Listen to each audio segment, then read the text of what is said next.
Hola, vamos a hablar ahora sobre la ley de Ohm.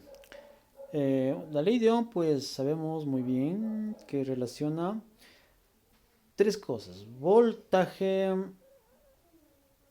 corriente y resistencia. Mira, el voltaje se mide en voltios, la corriente se mide en amperios y la resistencia se mide en ohmios.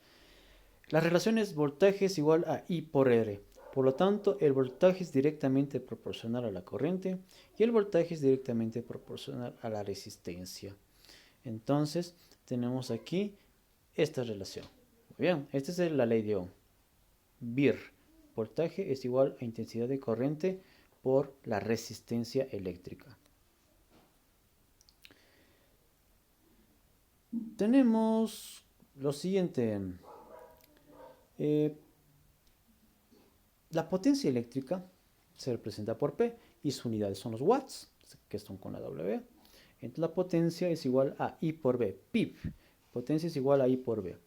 Pero relacionando con voltaje igual a IR y despejando la I tenemos V sobre R, tenemos dos nuevas relaciones. Reemplazando tenemos que P es igual a I cuadrado por V y P es igual a V cuadrado sobre R.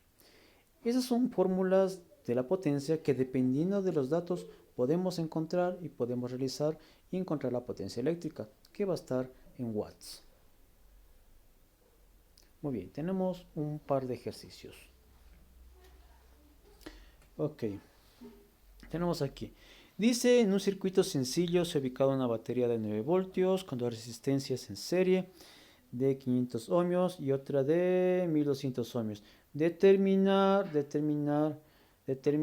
el valor de la corriente eléctrica, la caída de potencial de cada resistencia y la potencia consumida de la segunda resistencia. Muy bien, tenemos la intensidad, tenemos el voltaje 1, voltaje de 2, la potencia 2 son las incógnitas, tenemos el voltaje de 10, la resistencia 1 de 500 y la resistencia 2 de 1200 ohmios. Perfecto. Entonces tenemos aquí, como las dos resistencias están en serie, la resistencia total es importante hallarla en un circuito. Entonces sumamos las dos resistencias en forma algebraica. Nos da como resultado 1200 ohmios. Tenemos la ley de Ohm. Despejamos la corriente porque con esa corriente podemos encontrar el voltaje. Entonces recuerda que tenemos voltaje I por R. Entonces debemos encontrar dos elementos para encontrar el tercero. Entonces tenemos que encontrar la corriente que circula por ese circuito. Y de reemplazando, pues tenemos que es 0,0529 amperios. Con esa corriente que circula en todo el que esa corriente circula en ambas resistencias porque están en serie. Es un solo camino, sigue un solo camino. Entonces primero pasa por la 1 y después pasa por la 2. Esa corriente pasa por la 1 y después por la 2. Entonces, aplicando la ley de Ohm, el voltaje 1 será la corriente que pasa por allí, por esa resistencia. Y el voltaje 2 será la corriente que pasa por allí, que es la misma, pero multiplicada por la resistencia 2. Reemplazando los datos, pues acá arriba tenemos un voltaje de 265 y abajo tenemos reemplazando un voltaje de 635. Si tú verificas estos dos voltajes, voltaje 1 y voltaje 2, los sumas, debe darte los 9 voltios. Mira, tiene que darte 9 voltios. Y creo que sí sale, ¿no? Si tú le sumas, sale 9 voltios. Debe salir 9 voltios.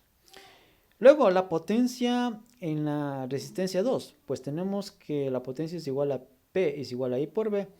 Entonces, pero como quiero la potencia en la resistencia 2, P sub 2 es igual a I por B sub 2. Como ya conozco esos datos, pues reemplazo y me da como un valor de 0,0336 watts. Mira, sencillo. Tenemos un segundo ejercicio. En una residencia, la red se ha medido y es de 120 voltios, pero en la caja de revisión se ha colocado un breaker de 10 amperios. Determinar la resistencia máxima a soportar de la residencia y la potencia de consumo que soportará el breaker antes de que salte y se apague. Tenemos los datos: el voltaje, 120 voltios, la intensidad de corriente, 10 amperios, la que soportaría el breaker, la incógnita, la resistencia y la potencia que va a consumir esa casa. Ok. Tenemos que por ley de Ohm, tenemos que voltaje es I por R, despejo la R, reemplazo los valores y pues 120 dividido por 10 pues nos da 12 ohmios. Es decir, que la resistencia máxima que va a tener esa casa debe ser de 12 ohmios. Dicho esto, vamos a calcular la potencia, pues la potencia que va a consumir esa casa, pues reemplazamos P es igual a I por B, potencia es 10 por 120 y la potencia es 1200 watts, es decir, que podemos conectar hasta 1200 watts de consumo de aparatos eléctricos, porque si consumimos más que eso, pues se va a bajar el breakers, va a saltar. Ok, listo. Entonces con esto hemos terminado este video, así que por favor denle like, por favor, muy amable, gracias.